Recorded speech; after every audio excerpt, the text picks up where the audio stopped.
mo kí gbogbo agbé ago dédé àkókò yìí ń bekíbe tí a bá ti láǹfààní láti máa wòra wa gbọ́ra wa mi ò ní lè wo ẹ̀yin lẹ́lẹ́ wo mi àánú Olódùmarè ní fi sílẹ̀ a ní wàrà wa tì a kú ọdún a kú ìyèdún ọdún ọ̀yàbò fún gbogbo wa gbogbo ọmọ káàárọ̀ oòjíire bí ikú tí ń pojú gbẹ̀ ni òwe ńlá ní ń pa á fún ni bàbá wa àwọn fọ́tò tí mo lò níbẹ̀rẹ̀ ẹ rí i pé ó ń pè wá sí àjọ tó nírònú àwọn bàbá wa lọ́wọ́ bọ̀ wọ́n ní bílé kan bá ń tòrò ọmọ àlè ibẹ̀ ni ò tí ì dàgbà ilé tí bá wá ń dàrú lọ́wọ́ ọmọ ọkọ bí ò tí ì dàgbà ni ìṣí méjì náà ni ọmọ tí ń bẹ láyé ọmọ ọkọ ọmọ àlè tá a là á pè lọ́mọ àlè ọmọ tí kò dá bàbá ẹ̀ mọ̀ tààràtààrà tàbí tí bàbá ẹ̀ ò mọ̀ pòun ló ń bi tàbí tẹ́ni tí ń ṣe bàbá fún ọmọ wípé òun kọ́ ni bàbá ẹ̀ irú wọn là á pè lọ́mọ àlè ìyá ni mọ́ mẹ́ńtọ́ lọ́mọ ìyá ni mọ́ mẹ́ńtọ́ lóyún wọ́n lè gbóyún ọba fọ́sùn irú ọmọ bẹ́ẹ̀ wọn ò níṣẹ́ méjì tí wọ́n ṣe jù kí wọ́n máa dalé láàmú kí wọ́n máa dọ̀ọ̀dẹ̀rú kí wọ́n má jẹ́ kí àdúgbò sinmi lọ. bẹ́ẹ̀ bá gbàgbé lórí ọ̀rọ̀ àti Aláàfin bí eré bí àwàdà lọ̀rọ̀ ń bẹ̀rẹ̀ kó tó di nǹkan tó di gàkì bíi kí ara bí taṣọ ọ̀ka mọ́ àwọn bàbá wa sì ní bí gànà bá ń là lẹ́yìn atẹ́gùn fẹ́rẹ́fẹ́ a máa yọ wọlé àkùkọ wa ló fogbe tó dùn fún kọ̀lọ̀kọ̀lọ̀ àìnítẹríba àìgbà fúnra ẹni èmi òjò ìwọ òjò mi la fi bára wa pòsíṣàn tá a bára wa yìí àwọn ọmọ kan wá ń bẹ lórí ìtàkùn ayélujára àwọn eléyìí wọn mọ ìrọ̀lẹ́ ayé ni wọn ò kọ́ kílẹ̀ oṣù láyé là èdè nípa wa tá à ń sọ̀rọ̀ yìí wọ́n nígbàgbọ́ pé ibú là ń bú kò sí nínú wa tó fọ̀n pọ̀ rí ọba kankan bí ti wò kó rí kínú bó ti wò kínú bí wa tó a sì ní bá a ṣe ń sẹ́nu po lórí ọ̀rọ̀ kan. now àwòrán tí mo wo tá a wo dákun bá ń fa àwòrán yẹn síbẹ̀ padà àwòrán tá a jọ wò yìí ẹ̀yin náà ẹ wo nǹkan Ọ̀ọ̀ni àtàláàfin ni wọ́n Ọ̀ọ̀ni lélẹ́yìí ni wọ́n ṣe báyìí ṣé lèyí náà buyì kọ́mọ káàárọ̀ oòjíire bí Aláàfin ni wọ́n ṣe báyìí irrespective bíi tí wò kí nǹkan orí lójú tàbí lọ́kàn ẹni ẹnikẹ́ni tó dánrú èyí wò kó fẹ́ra rẹ̀ hàn gẹ́gẹ́ bí alálùbáríkà ọmọ àtàwọn tó ṣe tọ̀ọ̀ni àtàwọn tó Aláàfin ni wọ́n sọdọmọdé yìí àtàwọn tó ṣe tọ̀ọ̀ni àtàwọn tó ṣe tAláàfin wọn ò yàtọ̀ sọ́mọ tó bú ìyá tàbí bàbá ẹ̀ lẹ́yìn kò sí alágbàpọ́n kan tó bá rí nǹkan kọ sílẹ̀ wọ́n ní ọba Òwò Adé ń dọ́gbọ́n wo fóònù Ṣọ̀ún Ògbómọ̀ṣọ́ ọba Ghandi now gbogbo àwọn nǹkan wọ̀nyí ló ní ìwọ̀ntún ìwọ̀nsì ìwọ̀ntún ìwọ̀nsì ó túmọ̀ sí pé ìwọ̀n ọ̀tún ni ìwọ̀n òsì that is a balance nǹkan lórí scale 50 ló wà ń bí 50 ló wà ń bí eléyìí tí ń bẹ ń bí ojú ti bí lọ gbogbo nǹkan ló gbọ́dọ̀ moderate gbogbo nǹkan ló ní sísọ gbogbo orin ló ní kíkọ gbogbo òlù ló ní lílù gbogbo ojó ló ní jíjó but unfortunately òye ilé ayé òye àwọn ọmọ wa nísìn òye tó yé wọn òye bẹ́ntìnì wọn mọ̀ wípé ẹni tó tara alẹ́ ẹ̀ lọ́pọ̀ kò ní rírà mọ́ bọ́ bá dọ̀ wọ́n gógó ẹ̀já wo dáadáa ohun tí àwa ń ṣe ni ìtàn tó wọ́ là ń mọ́gún ó túmọ̀ sí pé àwọn tí wọ́n ń parọ́ pẹ̀lú ìtàn ńlá ń gbìyànjú láti jẹ́ kí wọ́n rí ìhà míì tí ìtàn kọ àti pàápàá pé ẹni tí bá tó ní bí mo ṣe ń jáde o ẹni tó jẹ bá mi lówó mọ̀ ń wá lọ o ó ṣeé ṣe kó pàdé ẹni tí ìyá rẹ̀ jẹ lówó ó túmọ̀ sí pé ilé ayé ò bára mu àti pé tó kọjú sẹ́nìkan kọ̀yìn sẹ́lòmíì kò sẹ́ni tí ó sọ̀tàn ń palẹ̀ káàárọ̀ oòjíire tí ó fọwọ́ ẹ̀ gbáyà ìdí ni pé kò sẹ́nì kankan nu wá ń bẹ̀. now lórí péèjì tí mo ti rí kinní ọmọ kan bẹ tí wọ́n pè ní Adédayọ̀ Victor gúrùpù kan bẹ tí wọ́n pè ní ọmọ Ọ̀yọ́ group àti bẹ́ẹ̀ bẹ́ẹ̀ lọ. Àwọn wọ̀nyí ni wọ́n máa ń kọ̀kọ́ kúkọ post tí ò nídìí. Àwọn Ọ̀yọ́ lọ́kọ́kọ́ bẹ̀rẹ̀ yíya Ọọ̀ni, títẹrí Ọọ̀ni bá àti bẹ́ẹ̀ bẹ́ẹ̀ lọ níwájú Aláàfin káwọn èèyàn míì náà ó tó máa dá wọn lóhùn.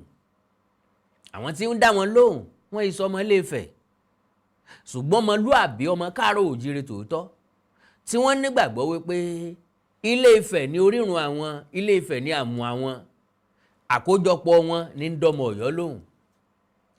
Ta ni ó wá dá kíní ìdúró? Ta ni ó dá wọn lẹ́kun? Bí ó ṣe wà fọ́pọ̀lọpọ̀ ọjọ́ lélẹ́yìí, bí ọ̀bá lóṣù, bí ọ̀bá lọ́dún nú. Ẹ̀já wá wo ọ̀kan nínú àwọn ọ̀jọ̀gbọ́n tó wà lórí pílátífọ́ọ̀mù ọ̀hún, ọkọ̀ nǹkan kan bẹ̀ kí lárákùnrin kọ́ bẹ̀ mí ìfẹ́ lú àmì fàágùn lórí ètò yìí. Ó ní the individuals responsible for creating and circulating these images are acting in clear contradiction to the core principles of ọmọlúàbí, which is very very correct. Torí ẹni tó bá fi Aláàfin wé ìnàkí, ó túmọ̀ sí pé bàbá olúwa rẹ̀ nìnàkí. Ẹni tó bá fọ Ọọ̀ni wé Ọọ̀nì, ó túmọ̀ sí pé bàbá ńlá bàbá rẹ̀ lẹ́ranko. Àwọn ọba méjèèjì ò níjà kankan pẹ̀lú ra wọn, àpèrè àwọn méjèèjì ní ń jà. Mo ti clear rẹ̀ sẹ́yìn. Ńgbà tí bàbá Ìjẹ̀bú olóyè Kẹ̀sìntìn tó sì máa méjèèjì wọ̀yẹ̀wò tó mú wọn jáde padà, ní tí mo sọ ńgbà náà ni pé eré wọn lọ sínú ilé o. Torí pé ní tí wọ́n jọ bá wọn sọ́nù ilé, ibi tán ti sọ yẹn náà lọ mọ gẹ́gẹ́ bẹ́ẹ̀ náà sì ló ṣe rí. Torí pé báwa bá ròótọ́ ọ̀rọ̀ ńlẹ̀ á sọ. Ẹ gbọ́ síwájú. Onítọ̀ ní within Yorùbá ethical philosophy, respect for authority, elders, and sacred institutions, especially kingship, is not optional, it is foundational. Ọmọọba ní ìjọba, ẹni tí wọ́n gbé láti ìdílé ọba ní ìjọba, àwọn abẹ́gúndé, àwọn amúsàn, àwọn wọn léégún, Ifáyẹmí, Ifábíyì, àwọn wọn nífá, àwọn Ọ̀pádọ̀tun ni wọ́n lò ṣàwòkọ. Gbogbo ẹ̀ ló wà nílànà àtìlànà. Àwọn ọmọ tán bí nílé olóyè Balógun làwọn ń jẹ́. Àwọn tán bí nílé olóyè Ọ̀tún làwọn ń jẹ́. Àwọn tán bí nílé Lúkòsì làwọn ń jẹ níran tiwọn. Ó túmọ̀ sí pé ipò ọba, ipò oyè nílẹ̀ Yorùbá àjẹbí ni, àjẹgún ni, àjẹwọ̀sí ni. But unfortunately, lóòótọ́ láyédáyé ọ̀làjú, òótọ́ nípa ayédáyé òyìnbó, bó ṣe wù wá là ń dojú egbò délẹ̀. Àti pàápàá kò sí ọ̀wọ̀ àtàpọ́nlé fún nǹkan kan lẹ̀ káàárọ̀ òjíire bímọ. Bẹ́ẹ̀ bá wá gbàgbé, mo ti sọ rí, mo ti sọ láìmọye ìgbà wípé n tó kù wá kù tó ṣẹ́kù fún wa ńlẹ̀ káàárọ̀ òjíire lónìí gẹ́gẹ́ bí àṣà tá à ń gbé lárugẹ, ipò ọba nìkan ni. Ipò ọba nìkan ni. Torí wọ́n ń ṣẹ̀sìn Islam o, wọ́n ń ṣe Christianity o. Nínú ìlú yẹn ọba sàǹbẹ́ńbẹ́ tí wọ́n gbádélé lórí. Kí wọ́n tó gbádélé ọba lórí, ó lóró àti ìṣẹ̀ṣe tí wọ́n ó ṣe fún. Kì í ṣe inú chọ́ọ̀chì ni wọ́n ti ń lọ gbádélé lórí ọba, tàbí tán ti ń wọ̀ pèbí nínú mọ́ṣáláṣí, kò tí ì ṣẹlẹ̀. Bí ọba wá ṣẹlẹ̀ lọ́la, ẹ jẹ́ ká jẹ́ kó dọ̀la. Tó bá ti wá ṣẹlẹ̀ lọ́la kì í sọba mọ́. Ẹ jẹ́ á change title ẹ̀. Bóyá ká change ẹ̀ sí bíṣọ̀bù, tàbí ká change ẹ̀ sí ìmáàmù, tàbí ká sọ di sheik, kò ní jẹ́ ọba mọ́. Ọba nílànà tí wọ́n fi jẹ́. So, to deposit a Yoruba king in a dehumanizing or mocking form, regardless of intent, is a profound violation of Yoruba cultural values. Àwọn tí wọ́n bá ń ṣe, tí wọ́n nínú dídùn sí, tí wọ́n dẹ̀ fọkànbalẹ̀ lé lórí, tínú wọ́n sì ń dùn wípé àwọn ń ṣe nǹkan tó dáa, àbí gbẹ̀yìn Olódùmarè ẹ̀san ló kọ rẹ̀. Kò sí bí ó ṣe ní dé bá kálukú. Torí wípé ọ̀pọ̀lọpọ̀ àwọn ọmọ tí wọ́n máa ń ṣe bẹ́ẹ̀ ni wọ́n máa ń jẹ́ ọmọ ọ̀sán. Nǹkan táwọn òbí wa bá fẹ́ sunrun wá ń gbà náà, alẹ́ ni wọ́n tó máa ń ṣe. Lóòótọ́ ńlá yìí ti dojú kejì tó lógì ní fọmọ rẹ̀ lọ́mú. Tó jẹ́ pé kò síbi tó bá ti bá yín lẹ̀ tẹ́ẹ̀lì sí tuntun mẹ́lẹ́tò láàrin ìta gbangba lórí àga. ní gbàgede inú ilé ìjọsìn, wọ́n ń ṣe mọ́sálásí, ẹ̀yẹ já tanra wa, kò síbi tí wọ́n ti ń ṣe nílé ìwé àti bẹ́ẹ̀ bẹ́ẹ̀ lọ. Gbogbo àwọn wọ̀nyí ló jẹ́ ká máa bímọ tí ò ní tìjú, àwọn ọmọ tí wọn ò ríra wọn gẹ́gẹ́ bí ọmọlúàbí mọ́, àwọn ọmọ tí wọ́n sunrun ẹ̀ lálẹ́ ńlá wa máa ń ní tìjú. Now tẹ bá wá worú àwọn ọmọ bẹ́ẹ̀, ẹ ti rí i pé ọmọ ọ̀sán ni wọ́n, ọmọ tí wọ́n bí lọ́sàn ni, ọmọ tán sunrun ẹ̀ lọ́sàn, ìtìjú kọ́bọ̀ ò sí lójú wọn, ìbẹ̀rù kọ́bọ̀ ò sì sí lọ́kàn wọn.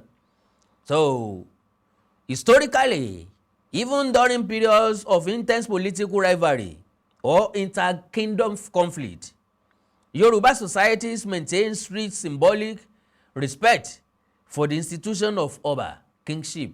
Bẹ́ẹ̀ ni, a ní ọ̀wọ̀ àtàpọ́nlé fọ́ba. Kò sí bó ṣe dàgbà tó, bó bá pàdé kábíyèsí lónìí, ó dọ̀bálẹ̀ gbalaja.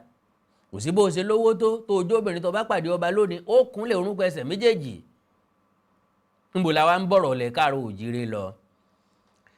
Criticism existed, but it followed cultural sanction forms proverbs and poetry or council deliberations not ridicule that strips the king of dignity. Eléyìí táwa ń ṣe, and criticize, à ń mú ẹ̀rí wá, a dẹ̀ ń sọ lọ́kan òjọ̀kan ìtàn.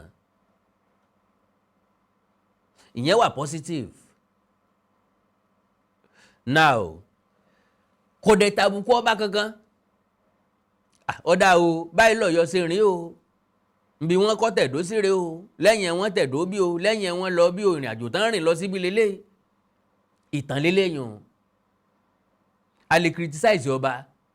Kí ló dé tí lágbájá ń ṣe báyìí? Kí ló dé tí tàmẹ̀dùn òdìdé kí tí làkàṣègbè? Kí ló dé tí dòòlà ń wo lámọrin bí ẹni pọ́lọ̀ nǹkan lọ́dà? Criticism ni wọ́n ń pè yẹn. Eléyìí kì í ṣe ébú. Ó dìgbà tá a bá sọ pé ẹ̀rí wájú ẹ̀ pọ́n gbá bí wájú kinní kan, ẹ̀rẹ́nu ẹ̀ bí kinní kan, ẹ̀rẹ́sẹ̀ rẹ̀ bí kinní kan, ẹ̀rí bó ṣe wò bó ṣe sojú bí kinní kan, ìgbà náà ló tó dé ébú. Tẹ́ bá wà wò dáadáa lórí ìtàkùn ayélujára, àwọn ọmọ Ọ̀yọ́ tí wọ́n wá látọ̀yọ́ tàbí tí wọ́n rò pé àwọn ń gbèjà Ọ̀yọ́, àwọn ni máa ń sábà tètè ṣépè lórí social media, àwọn ni máa ń sábà tètè bébú lórí social media, torí wípé ìtàn òféfọ̀ wọn tọ́rọ̀ bá ti wá ń dùn wọ́n, ìpè àti èébú làwọn fi ṣe tiwọn. Now, this raises an important concern. If such imaginary can be produced by insiders, what boundaries remain when outsiders engage with Yoruba history and symbols? Alábàjọ, láwọn ọmọ Yíbò fi ń sọ̀tàn ran Yorùbá, tán fi sọ pé gbogbo ibi tẹ́ ń pè léjìgbò, wọ́n ní èjì Ìgbò, ilẹ̀ Ìgbò ni, gbogbo ibi tí gbògbògbò bá ti wà, wọ́n làwọn ní, tẹ́rí bí ẹ bá lè ayé ara yín dé. Now, the danger is not merely insult, but the gradual erosion of shared cultural ethics that once governed disagreement and historical memory. Kò sí bó ti wò ká bára wa jà tó àbí ká sọ̀rọ̀ tó, àwọn nǹkan kan ń bẹ tó so wá papọ̀. Kò sí bẹ́ẹ̀ ṣe sọ̀tàn Ọ̀yọ́ tẹ́ yọ ti Ilé Ifẹ̀ kúrò, torí kò sí bẹ́ẹ̀ ṣe sọ̀tàn Ọ̀yọ́ tẹ́ ní rántí Ọ̀rànmíyàn, kò sí bẹ́ẹ̀ ṣe fẹ́ sọ. Bẹ́ẹ̀ bá ti sọ̀rọ̀ ń pa Ọ̀rànmíyàn, ti sọ̀rọ̀ ń pa Ilé Ifẹ̀. Kò sí bí Ìbàdàn ṣe sọ̀rọ̀ tí wọn ò ní rántí Lágelú. Ọ̀pọ̀lọpọ̀ ìlú ló trace ara wọn padà sí Ilé Ifẹ̀. These races, okay? At this point, it is necessary for the custodians of these two royal institutions to publicly address their people. Silence can be misinterpreted as consent. Ìdélẹ́yìn túmọ̀ sí ni pé àwọn bàbá wa méjèèjì wọ́n gbọ́dọ̀ jáde síta gbangba pé tó gbogbo àwọn ọmọ tí wọ́n ń ṣe léyìí o, àwọn ò nínú dídùn sí, àwọn ò sì lọ́wọ́ sí, àwọn ò sì rán kankan nu wọn láti máa ṣe gbogbo nǹkan tán ṣe o, pé dídákẹ́ wọn ṣe lọ́dàbí ẹni pé ń tán rán wọn ni wọ́n ń ṣe. Clear guidance should be given to discourage the circulation of materials that deepen division, misrepresent history, or portray Yoruba identity as internal, hostile and unserious. Ultimately, this is not about defending any single kingdom over another. It is about preserving the collective dignity of the Yoruba people and resisting narratives, whether internal or external, that fracture our shared heritage. If care is not taken, èdè, àṣà, gbogbo àwọn nǹkan tá a lájogún bá yóò parun, kò ní nítumọ̀. Bẹ́ bá wo social media lẹ́nujọ́ mẹ́ta yìí, ẹ rí i pé wọ́n ti ń firò nínú Facebook. Àwọn tó ń ṣe àwọn ẹlẹ́sìn mẹ́rin lélẹ́yìí tó ń tàbùkù bá ń tà pè níṣẹ̀ṣe ńlẹ̀ káàró òjíire, ń tà pè níṣẹ̀ṣe nìkan làṣírí tìran Yorùbá ní. Ọ̀dà o, ọ̀rọ̀ ògbòde ní yàgò báyìí o, kí ẹnikẹ́ni ọmọ àdé kálukú tilẹ̀kùn mọ́rímọ́lé. Ọwá rí ìlé o, ó fèkì o, at least wọ́n ti observe ẹ̀ náà, wọ́n ti respect ẹ̀ náà. Gbogbo àwọn nǹkan wọ̀nyí ló fún ìran káàró òjíire ní wéètì tẹ́lẹ̀, ló fún alágbára tẹ́lẹ̀, ló jẹ́ ká tóbi lójú àwọn ẹ̀yà tó kù. Ńgbà tá a bá ti wá báyé gbogbo ẹ̀jẹ̀ tán lórí social media, ojú wa ọjà, bójú ọ̀rọ̀, tágbàdo ògbó, ojú takọtabo ni ó ṣe. Ultimately, alright, it is about preserving the collective dignity of the Yoruba people and resisting narratives, whether internal or external, that fracture our shared heritage, a culture that mocks its own sacred symbols, weakens its ability to demand respect from the world. Lẹ́nu ọjọ́ mẹ́ta yìí, Ọ̀ọ̀ni tí Ilé-Ifẹ̀ wà lórílẹ̀‐èdè Brazil. Tẹ́ bá wo bí wọ́n ṣe ń worship Ọ̀ọ̀ni, possibly mo lè ṣètò lórí ẹ̀, ǹdẹ́ máa mú fídíò ẹ̀ wá sójú wòran yín. Well, ẹ jẹ́ kí n sáré gbà ṣẹ́jú méjì nínú ìṣẹ́jú yín. Tí n bá padà dé pẹ̀lú ògo Ọlọ́run, á tẹ̀síwájú. Àánú Olódùmarè ní fi ń sílẹ̀ o. Ẹ kú ọdún, ẹ kú ìyèdún. Ọdún ọ̀yàbò fún gbogbo wa o. Bẹ́ẹ̀ ni bó tiẹ̀ jẹ́ pé lórí ọ̀rọ̀ generator mi tí mo ní mo fẹ́ rà, we are getting there. Generator tí mo ní mo fẹ́ rà is 3.6 million naira. Ìkan wà 4.8 million naira. Ìkan nínú àwọn dáàdì mi ló encourage mi lánàá, because mo ti fẹ́ sọ ní sọ wípé I won't mention it anymore, pé kí n fọlọ́n sílẹ̀ kó ṣe nǹkan tí ó ṣe. Ẹni yẹn wá jẹ́ kó yé mi pé ṣé mi mọ̀ pásìkò ọdún la wà, àti oríṣiríṣi nǹkan ló wà níkápá kálukú láti ṣe. Àwọn ọmọ iléèwé ó wọlé, gbogbo ẹ̀ ló wà nínú ara wọn, pé kí n má wà discourage, kí n sì máa mẹ́nu bà títí tó ṣòkínní yìí ó fi parí. Òun fi dá mi lójú wípé lágbára Ọlọ́run, sòfà tí mo ti mẹ́ṣẹ̀ ṣìṣe ni lójú Ọlọ́run. Well, èmi náà nígbàgbọ́ lélẹ̀ tó túmọ̀ sí pé bó bá wà níkápá yín tẹ́ fẹ́ support mi lórí ẹ̀, mo ní di generator tó máa gbé AC méjì 3.6 million naira. Lélẹ̀ tí mo fẹ́ rà, ilé tó ń pọ̀wọ́lé ni wọ́n tà ní 4.8 million naira. Ẹ̀mọ̀ páwò tí ìlówó kára generator 50 million 80 million nǹkan irọ́, ẹgbẹ́ jẹ́gẹ́dẹ́ làwa wà. So ó wà níkápá yín, ó wà lọ́kàn yín, ẹ fẹ́ kún mi lọ́wọ́ lórí ẹ̀, ẹ já sọ̀rọ̀ lórí WhatsApp, kí n fún yín láka nọ́mbà tẹ́ máa bá mi fi sí, tàbí kí n fún yín láka nọ́mbà yẹn gangan so ṣe GT Bank ni, GT Bank 0515373753 0515373753. Orúkọ tó wà ń bẹ̀, The Values Heritage Ventures, DE Values Heritage Ventures. Ẹ jẹ́ n gbà ṣẹ́jú méjì lọ́wọ́ yín, tí n bá padà dé á tẹ̀síwájú. God bless you.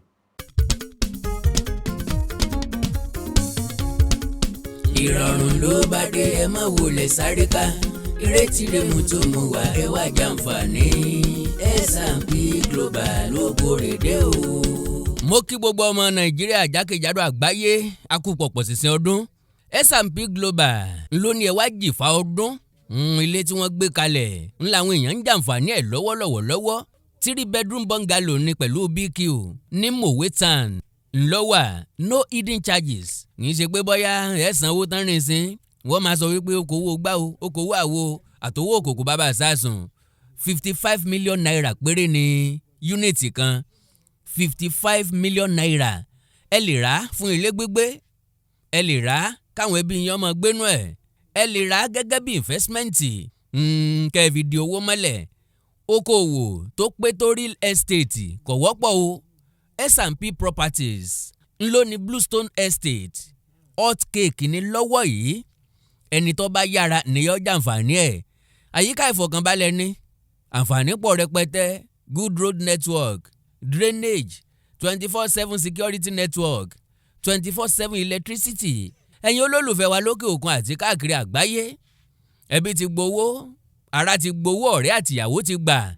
Fọ́tò ilé onílé wọn fi ń sọwọ́ sí ọ. Ilé òsí, owó wọgbó atú, àgbọ́kànlé dòfo, ẹni ẹlẹ́ni ò ní kéré iṣẹ́ wa. 55 million naira kọ́rọ́rùn láti wà nínú òtútù ká ṣiṣẹ́ àṣekára fọ́pọ̀lọpọ̀ ọdún. Kéèyàn ó tún wá bọ́ sọ́wọ́ alágbèédá. Wọ́n jẹ́ kẹ́nìkan kó lu ọ́n jìbìtì mọ́. Wá bá S&P Global Limited, wá bá wọn dòwò pọ̀, wá rà nínú ilé yìí 55 million naira, ò ní kábàámọ̀ rẹ̀. Wá jẹ nínú àǹfààní ọ̀hún kó tó di pọ́ tán. Ẹ lè dẹ́pọ́sìtì 10 million naira, 20 million naira tàbí jù bẹ́ẹ̀ lọ. Ẹ sì san èyí tó kù láàrin oṣù mẹ́ta. Ńlọ́ba tán lẹ bá donílé lórí.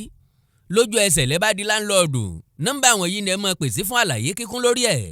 +234 812 777 2575 +234 812 777 2575 àti +234 808 515 1587 +234 808 515 1587.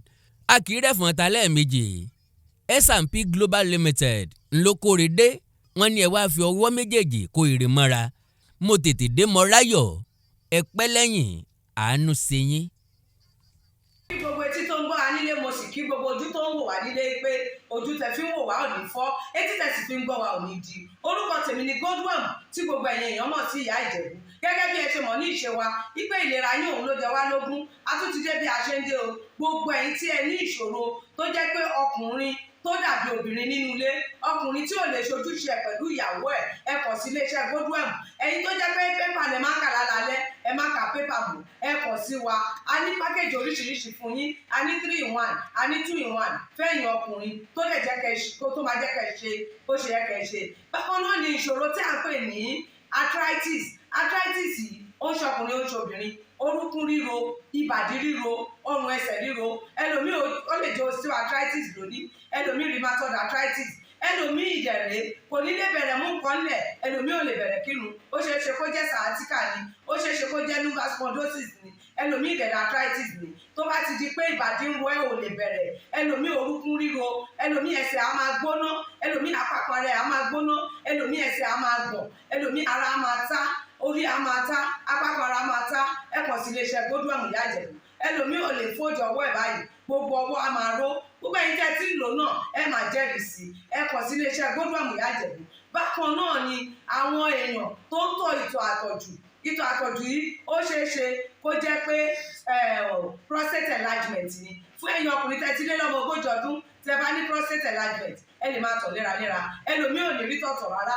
Ẹlòmíì ìdẹ̀rẹ̀ tó bá fẹ́ tọ̀ á máa ní ìrora. Ẹlòmíì ìdẹ̀rẹ̀ kó tó débi tó máa tọ̀ sí ìtọ̀ yìí ti máa jábọ́. Ṣùgbọ́n obìnrin ní a máa tọ̀ léraléra kó tó débi tó máa tọ̀ sí ìtọ̀ yìí á ti máa jábọ́. Ó ṣeé ṣe kó jẹ́ weakness of bladder làwọn ní, àbí kó jẹ́ infection, àbí kó jẹ́ diabetes insipidus tí a mọ̀ sí àtọ̀gbẹ. Ìyẹn náà lè fà á ká máa tọ̀ púpọ̀ jù. Ẹ kàn sí iléeṣẹ́ Godwin Ìyá Ìjẹ̀bú. Èyíkéyìí tó lè fà á kẹ́ ẹ máa tọ̀ púpọ̀ jù, ara iṣẹ́ wa ni. Lára iṣẹ́ tèmi jogún látọ̀dọ̀ bàbá mi ni. Àtọ̀jú yín gbogbo ẹ̀ ó sì padà sí àyè ẹ̀ bó ṣe tó àti bó ṣe yẹ. Bákan náà ni àwọn tó ní hepatitis, ooru inú ẹ̀dọ̀ ni. Ṣùgbọ́n tí hepatitis bá ti pẹ́ lára, ó lè ba ẹ̀dọ̀ jẹ́, ó lè fà á kéèyàn ní enlarged liver, ó dẹ̀ lè fa oríṣiríṣi ìṣòro sí ẹ̀dọ̀ yẹn. Ẹlòmíì á máa ní àmì bí kínú máa dùn, bí kójú máa pọ́n, kítọ̀ ẹ̀ máa pọ́n. Ẹlòmíì dẹ̀ kò ní rámì rárá, bóyá lọ ṣàyẹ̀wò wá kàn sọ fún pé ó wà positive, ẹ kàn sí wa. Ẹlòmíì ìdẹ̀rẹ̀ ó lè jẹ́ liver cirrhosis lòun ní, èyíkéyìí tí ẹ ó ìbàjẹ́, ẹ kàn sí iléeṣẹ́ Godwin Ìyá Ìjẹ̀bú. Bí mo ṣe sọ̀rọ̀ yìí tẹ́ ní prostate, ó jẹ́ prostate enlargement ni, ó jẹ́ prostate cancer ni, ẹ kàn sí wa. Pẹ̀lú ògo Ọlọ́run ẹ ní rí bákan náà mọ́. Mo ti sọ fún yín gbogbo ìṣòro yòówù kẹ́ ní, ewé àti pòpọ́nbélé tí àwọn bàbá wa ń lò láyé àtijọ́ tá a ti gbé kalẹ̀ lọ́nà ìgbàlódé tó sì ṣe bẹbẹ lágbára, òun là ń lò fún ọmọdé àti àgbà. Ẹ kàn sí wa, ẹ ní kábàámọ̀ pẹ̀ ṣe bẹ́ẹ̀. Ẹ̀rọ ìbánisọ̀rọ̀ mi ni 080 3477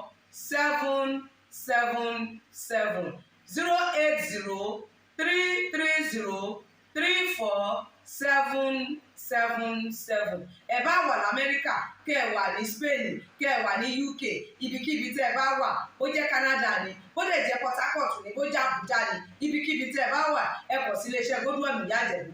ẹ bá mi sọ̀rọ̀ lórí WhatsApp, ẹ lè pè mí, ẹ lè fi voice note lẹ̀, ẹ lè fi message lẹ̀ lórí WhatsApp, máa dá yín lóhùn bó ṣe tó àti bó ṣe yẹ. gbogbo ibi tẹ́ ẹ bá wà lè gbòógì wá máa dé, ẹ sì ní kábàámọ̀ pé ẹ kọ̀ sí iléeṣẹ́ Godwin Ìyá Ìjẹ̀bú.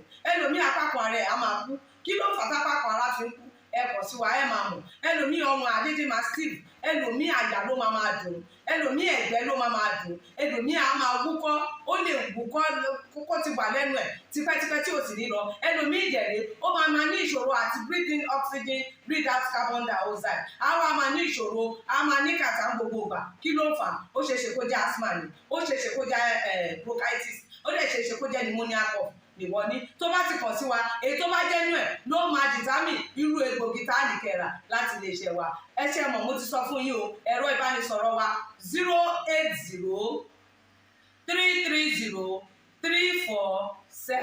08033034777. iléeṣẹ́ Godwin last bus stop yín ni pẹ̀lú agbára Ọlọ́run. Remember, if it is not Godwin, it can never be like Godwin. I used to tell you, health is something to be treasured. Ire o. ẹ káàbọ̀ padà. Now, lórí àwọn àwòrán tí mo ṣàfihàn rẹ̀, ọmọ wo ń ló máa ṣerú ẹ̀ tínú ẹ̀ ó dẹ̀ dùn tọkàn rẹ̀ ó dẹ̀ balẹ̀? irú ọmọ bẹ́ẹ̀ bá ń wí fún un pé bí ìgbà téèyàn sọ̀kò lùrókò ni tó wá bojú ẹ̀yìn. olúwéré kì í jà lóòjọ́. ẹnikẹ́ni tí yóò dàgbà kò ní gbọ̀pá àgbà sọnù. ẹni tó fẹ́ ṣe nǹkan re kì í bínú oní nǹkan re. awírun ni o, awígbá ni o, atàkìtì forí gbálẹ̀, àtàláàfin àtọ̀ọ̀ni. ipò gíga wọn wà. àtàláàfin àtọ̀ọ̀ni ntí kádàrá ní kí wọ́n wá dà láyé wọ́n ń dà.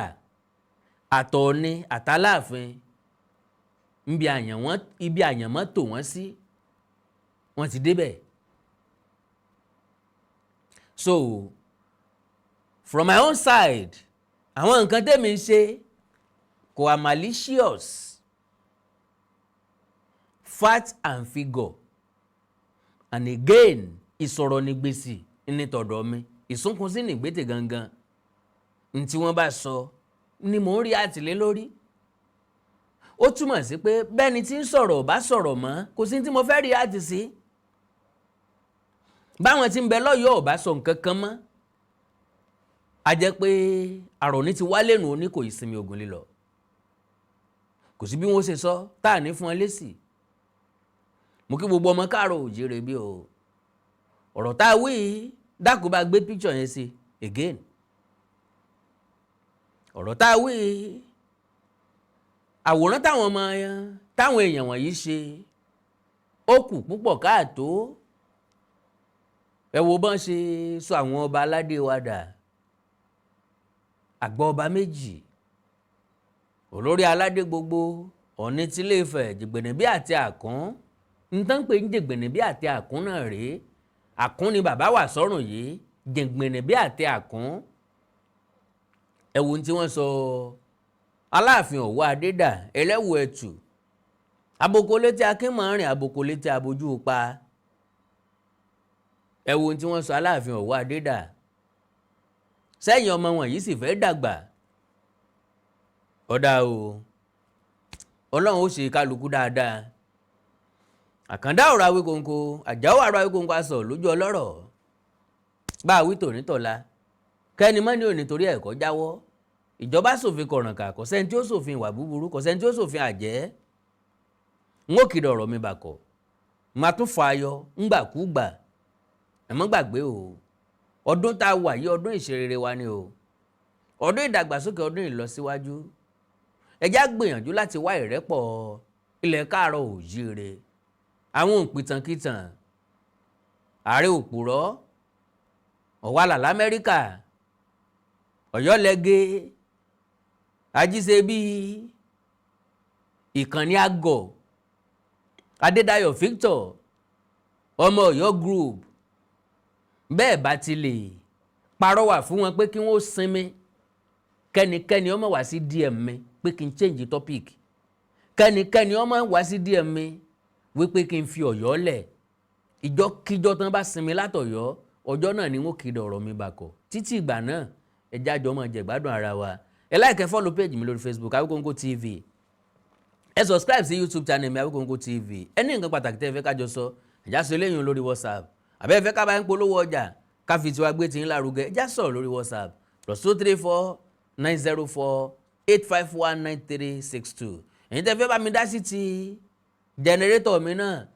+234 904 851 9362 èdè àti àṣàlẹ̀ káàró òjìrì òní wọ̀ mi orílẹ̀-èdè ilẹ̀ káàró òjìrì òní dàrú ìlú ẹnìkọ̀ọ̀kan wa yóò tòrò mìnìmìnì àjò àṣẹ o. Awikonko Development Fans Club ilé aláyọ̀ ilé wa. Awikonko Development Fans Club ilé aláyọ̀ ilé wa. Ẹgbẹ́ tó dúró fún ìdàgbàsókè àti tẹ̀síwájú èdè àṣà àtún àjogúnbá ilẹ̀ Yorùbá. Ẹgbẹ́ tó fẹ́ ìrẹ́pọ̀ gbogbo ọmọ Yorùbá tó tún gbé àṣà àti ṣe Yorùbá lárugẹ. Awikonko Development Fans Club ilé aláyọ̀ ilé wa.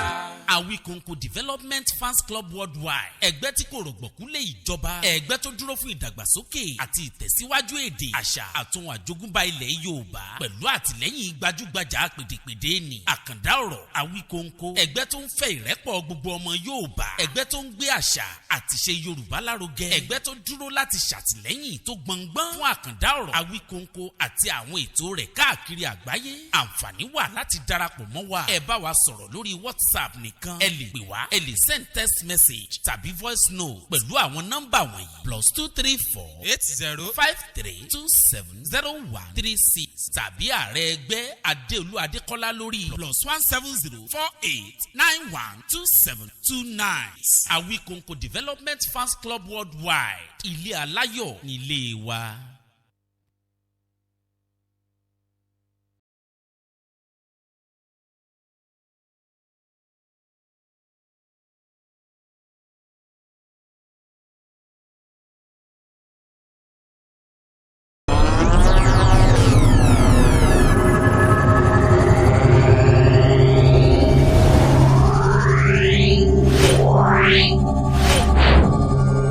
Yeah.